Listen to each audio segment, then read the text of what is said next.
The Ready, Set, Grow podcast is sponsored by Ag Expert, software designed for Canadian agriculture. Visit them today at agexpert.ca. Hi, my name is Joe Dales, and I'm one of the co-founders of the RH Accelerator. And today we're recording our Ready, Set, Grow podcast, where we interview innovators and leaders in the agriculture and food space. So today we have our special guest host from probably wonderful Regina, warm Regina today, Diana Laturnis from Farm Credit Canada. Enough, for sure. Good to see you again. And we're really happy today. We have Cornelia Kreplin, who is the Interim CEO of the Canadian Agri-Food Automation and Intelligence Network, and affectionately known as CAIN, joining us from Alberta. So welcome, Cornelia. We're really pleased to have you here today. Yeah, thanks for having me on. Cornelia, for those of the people in the audience that don't know you, can you give us a bit of a background on yourself, where you're from, and how you ended up being the CEO of CAIN?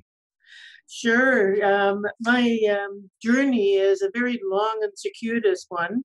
I consider myself truly a Canadian because I grew up in Eastern Canada, in Southern Ontario, and found my path to Alberta. You have to give a shout out for the hometown. I always make people so.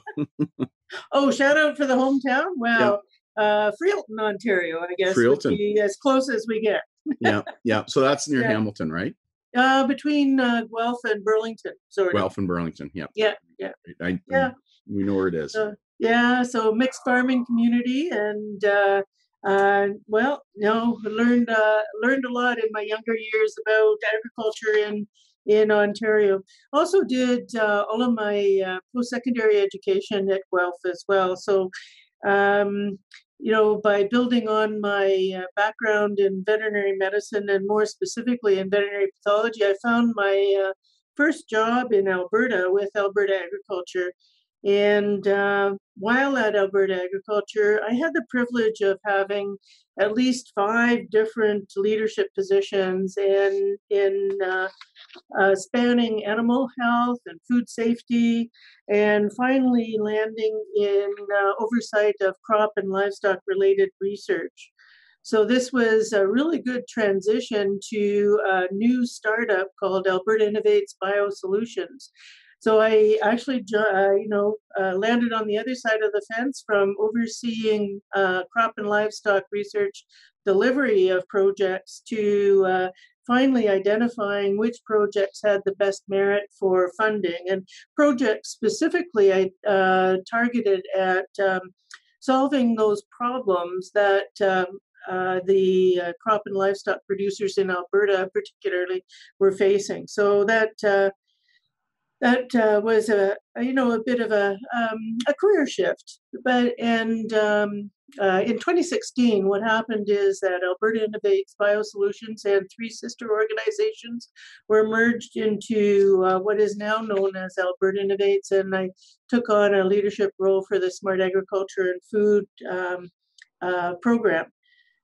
And focused very much on, more sharply focused on emerging technologies and how they could contribute to, better varietal development, control of pests and disease, and basically focused on adaptation to climate change and improving productivity. So that brings me to CAIN, actually, and how CAIN was born.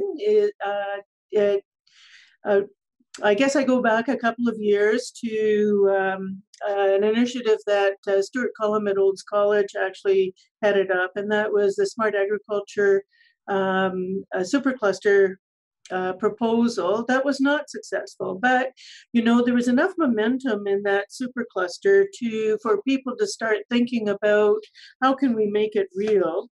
And then, of course, the federal government announced the Strategic Innovation Fund, and so the vision of Laura Kilcrease and Stuart Cullum continued on by developing this application to the Strategic Innovation Fund that Innovation, Science, and Economic Development was hosting.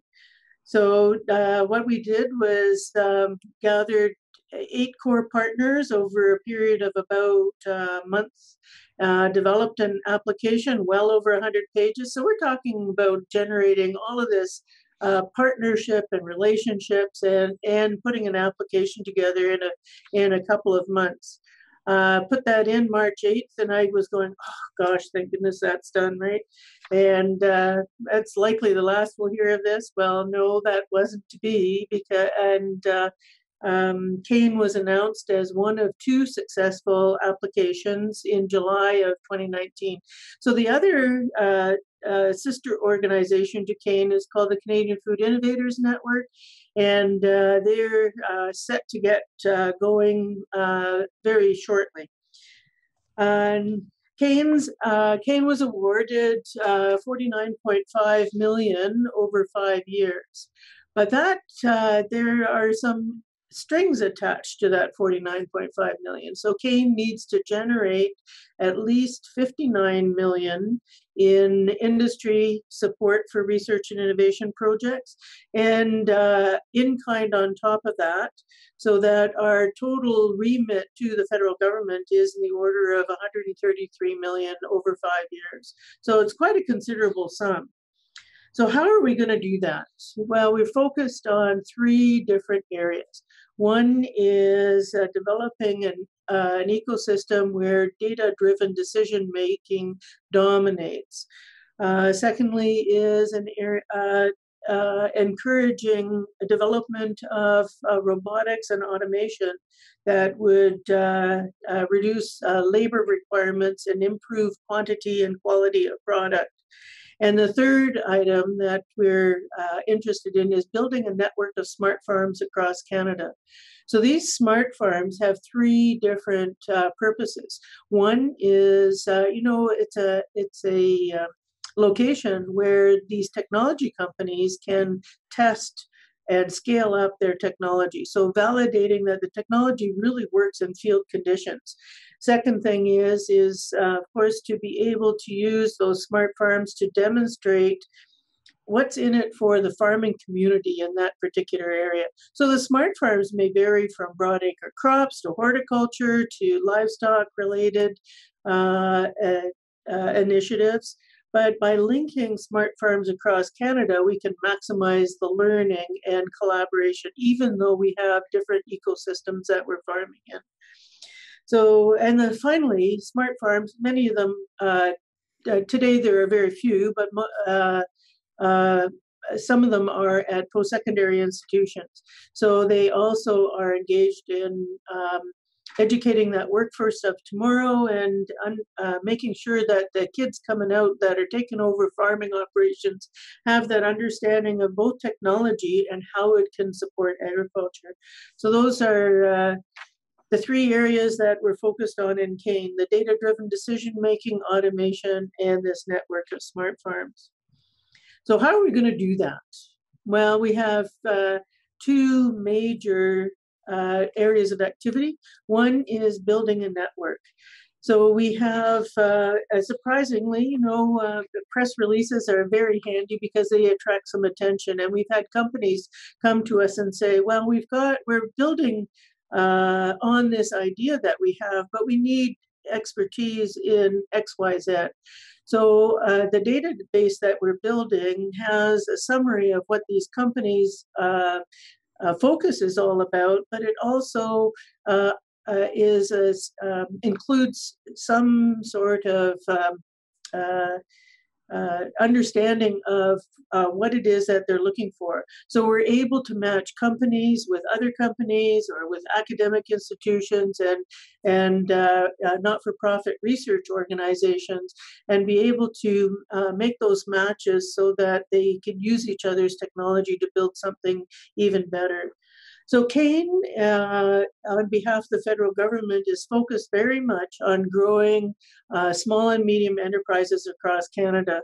And I'm sure some of your other speakers have talked about how 95% of the companies in Canada are actually fall in that small and medium category, which is less than 500 employees. But we do also appreciate the contribution of those large national companies and internationals, and particularly when we're talking about partnerships with these small and medium enterprises in a research environment so that they can really make those projects grow. So building that network is one of the activities that Kane is pursuing. The other one, of course, is support, financial support for research and innovation.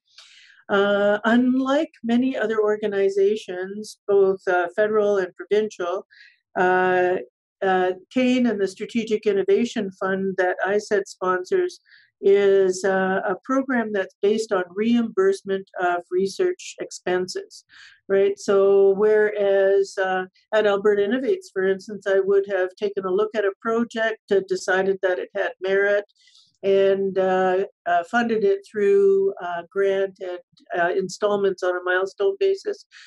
Kane, on the other hand, will contribute up to 50% of eligible expenses to a project, but based on reimbursement. So again, the objective is to grow the economy, to grow employment through support, principally for small and medium enterprises. So any of the projects that we support would have to have 2 SMEs associated with them. So we've had a closed competition. You know, those 8 core partners came together. They put a lot of skin in the game by putting the application together, and they wanted first crack at being able to further their research initiatives. So that competition is coming to a close now. We're funding 9 projects to the tune of about $15 million. Perhaps a little more. A couple of the budgets need to be solidified yet. And we're partway through what we call an open competition. So this was advertised across Canada, and we utilizing a 3-step process so that we can identify those projects that have the greatest merit. And again, projects that are focused at data-driven decision-making, automation, or building this network of smart farms, and all to improve competitiveness of the industry. So that's, well, I've gone on for a wee bit now, but so that's a little bit about myself and a little bit more about Kane.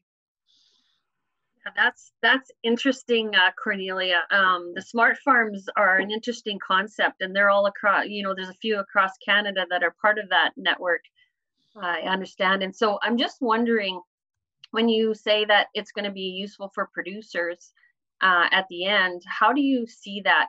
So the smart farms will test these technologies, and then they'll get the research and they'll have some findings. And then how do you see that sharing out to the industry or to producers in terms of findings?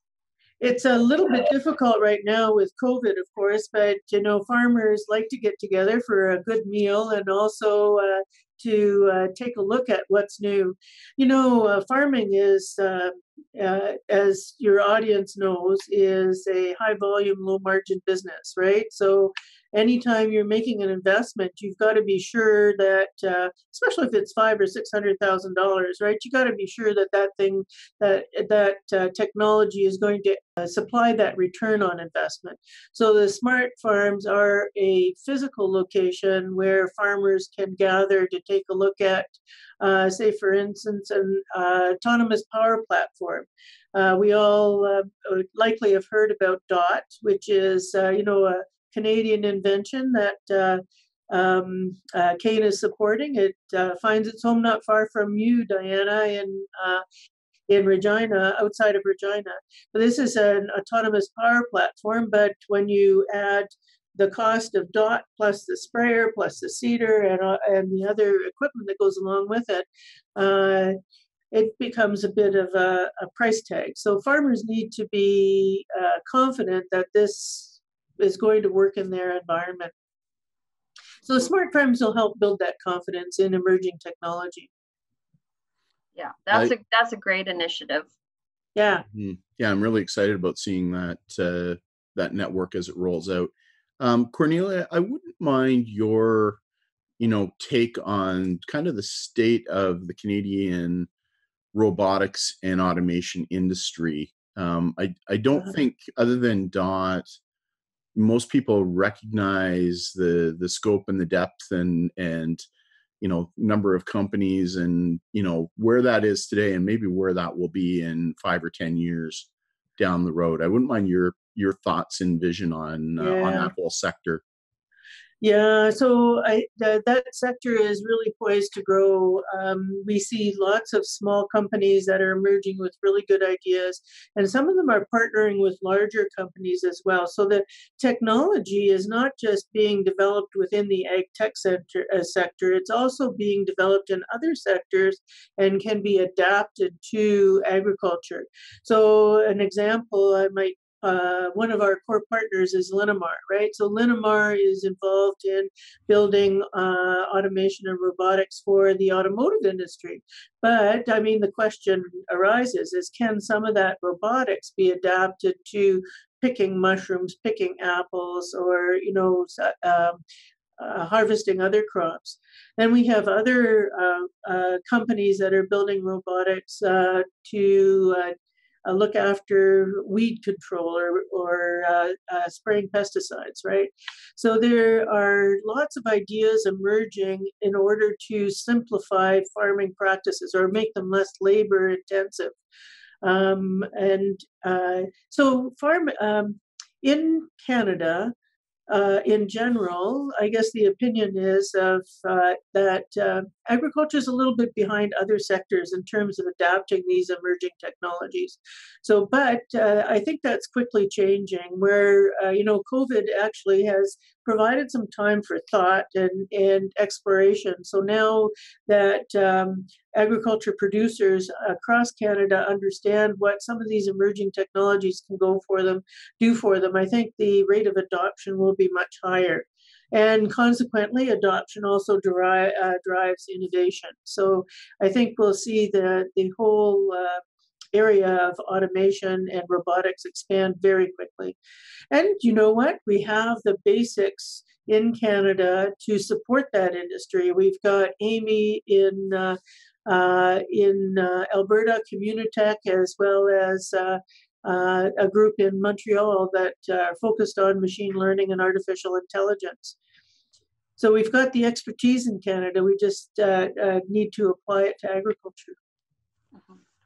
Cornelia, you mentioned data-driven decisions. Can you, tell us a bit more about what that looks like?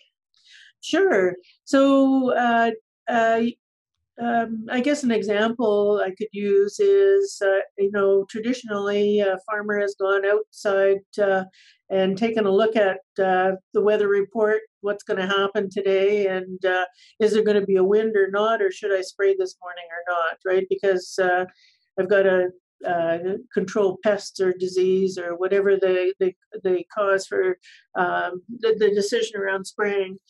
Now, oftentimes in the past, you haven't farmers make the decision with the best information they have at hand. But nowadays, you can combine data that is gathered on their specific operation. So that might be private data with public data, like weather network information, the soil maps, and so on, and be able to combine all that data, do a bit of analysis, and come up with a decision that is a little more objective than a farmer making a decision on his own. So these data-driven decisions will reduce the risk associated with spraying. Costs $20,000 to run that sprayer across my operation. And is it going to be effective because I didn't predict properly, right? So using data to be a little more confident in decisions is going to be the way of the future. I'm interested in early stage innovative companies. Are there a few that you have your eye on that you think are poised for growth that have come across your radar? Don't mean to put you on the spot, but you Well, mentioned Joe, Linamar. You mentioned Linamar. I yeah, think that's a great company, and people don't traditionally think of them as in agriculture, yeah, but with some acquisitions yeah, and then TELUS Ag stepped in a big way with all their acquisitions. So it's exciting to see some of these non-traditional companies coming in and bringing innovation in. So, yeah, are you seeing any more like that, or just yeah, wouldn't mind your sure. thoughts and comments and observations there? Yeah, so there are quite a few. One of the other core partners is MDA, right? So MDA is a company that's been active in Canada and internationally, now focused back on Canada, that can um, apply their expertise in satellites and imagery and even robotics and apply that to agricultural operations. They have an interest as well. I know some of the companies, Joe, I can't talk about because they're part of our project mix at the moment. Oh, okay, that's fine. That's fine. Yeah. Yeah, Yeah. yeah. The So, smaller companies. so if people want information on Kane, you probably have a website and Yes. things like that, newsletters and stuff. So, Yeah. I Yeah. think as you roll out, some of these projects, people will be keen to follow them. Yeah. Yes. And, Kane has sprung up very quickly. Yeah. The we were announced as a successful award in the SIP program in 2019, but you can imagine the amount of work that's gone into building a term sheet and building a contribution agreement. And we really didn't get our contribution agreement signed until July 2020, which means, and COVID had an impact on that delay too, but Mhm. there's negotiation and building the documents, but COVID really did cause a delay. So we've only been up and running really for a few months now. So yeah, so And the organization's very young. Okay. very young. Yeah. Yes. And so when you do go to our website, please know that it's being renovated. it's It's a pretty living rudimentary document. at the moment. Yeah. Yeah. Yeah. Yeah. Cornelia, you've been in the industry for a long time, and you've been in a lot of different leadership positions. And I'm just wondering, from a woman entrepreneur or leadership position, some of the tips you can give to the audience for things you've learned over the years. Well, so we've all participated in leadership courses of one kind or another and read books. And one of that really stays with me is by two authors called Kouzes and Posner, and the book is called The Leadership Challenge. But it really focuses on not on leadership behaviors, right? So, and most importantly, it's about being able to scan the horizon, keeping abreast with emerging issues and advances, and being able to synthesize that into a vision that you can articulate in a way that inspires others as well. So it's very much strategic focus on a path forward in an organization. But then, you have to stay true to your values as well. And as you're modeling the way forward, right? So making sure that you walk the talk and that people understand that you're going to be true to that. You can't always stay static either. So continuous improvement and looking for ways for the organization to grow is another element. And finally, of course, you have to be able to supply the folks that are working with you with the tools they need to do the job, but not to forget to celebrate success. And too often, for me, this is the three fingers pointing back at me when I'm pointing at someone else is, you got to stop to really savor the moment and celebrate those milestones when you achieve them. So those, that's just a quick summary of the behaviors that Kouzes and Posner talks about in their book. But that's one that stays with me. That's terrific. Yeah. I think we're going to kind of bring this discussion to an end for today. Is there any other last minute things that you want to discuss with our audience or share? And then how can they get a hold of you? I guess through the website and a few things like that. Yeah. Okay. Well, so a couple of things to leave with the audience is that, Canada has this really unique opportunity now. We are export dependent. We are reclaiming our competitiveness. What we need to do is to take on this economic opportunity, but also behave in a socially responsible manner, right? So when we're looking to feed these 10 billion people by 2050, we have the ability to provide the calories that are needed to feed the rest of the world. So Canada has this unique opportunity right now to grow its economy through agriculture, but also to feed the rest of the world, or contribute to the calories that they need. CANE is one of the ways to do that, and coordinating all of these different research and innovation funders and supporting mechanisms across the country is another way we're going to achieve that progress. That's so how exciting. can you I can get a hold of me at cornelia.kreplin@cane.ca or through the website. Perfect. No, we really appreciate you spending some time. Yeah, and LinkedIn. Yeah. Perfect. Yeah. No, we'll definitely be following the progress of the organization, and I want to thank everybody for watching the Ready Set Grow podcast. They keep growing and becoming more and more popular. As always, you can find them on the rhaccelerator.com site. Just click on the Ready Set Grow podcast link at the top.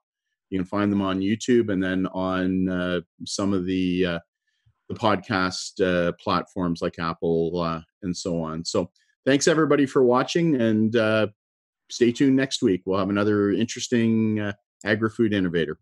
Bye for now.